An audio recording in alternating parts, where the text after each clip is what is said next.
بسم اللہ الرحمن الرحیم اللہم صلی علی محمد وعلی آل محمد وبارک وسلم۔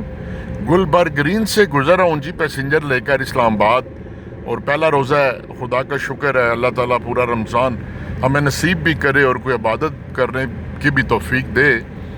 اس خوبصورت سفر میں بہت اسپیشل ایک نصیحت آموز پیغام ہے پیرنٹس کے لیے بچیوں کے حوالے سے کہ خدا را آج اس دور میں بچیاں پڑھ رہی ہیں، یونیورسٹی لیول پہ پیرنٹس پڑھا رہے ہیں، بڑی اچھی بات ہے اور بچیوں کو پڑھانا ہی چاہیے۔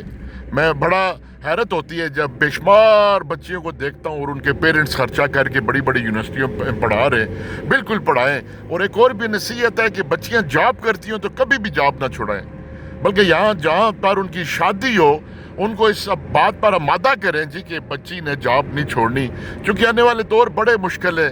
ایک شخص کی کمائی سے پوری پڑنا بڑا دشوار ہے، اور لیکن خدا را ان کو تھوڑا سا ان کی یہ بھی کوچنگ کریں، ان کو کوکنگ سکھانا شروع کریں، کو ہانڈی روٹی پکانا سکھانا شروع کریں۔ اور پھر سب سے بڑی بات ہے کہ پیرنٹس بچیوں کو لاڈ پیار میں رکھتے ہیں، کبھی اف تک بھی نہیں کہتے، کبھی بے ترتیبی سے جگانا بھی گوارا نہیں کرتے۔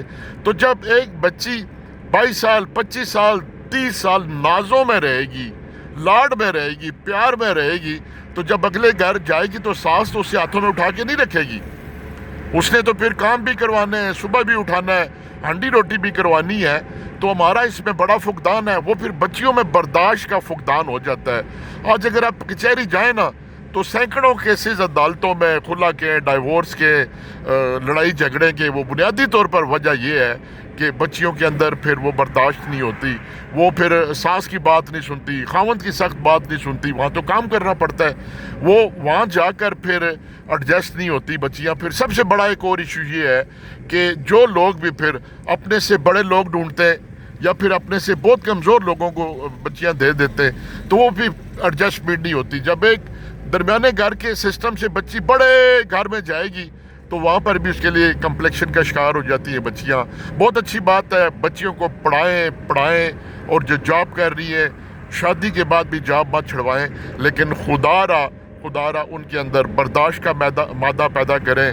نندوں کے بارے میں بتائیں، جٹھانیوں کے بارے میں بتائیں، دیوروں کے بارے میں بتائیں، ساس سسر کے بارے میں بتائیں کہ آپ نے وہاں پر کیسے رہنا ہے، اور کھانا پکانا سکھائیے، نہیں تو خدا نہ خواستہ وہ آپ کے ہاتھوں میں نازوں سے پلی ہوئی بچی جو ہے نا وہ دوسرے گھر میں جا کر ایڈجسٹ نہیں ہوگی، جس سے آپ کو مسائل کا شکار ہونا پڑے گا۔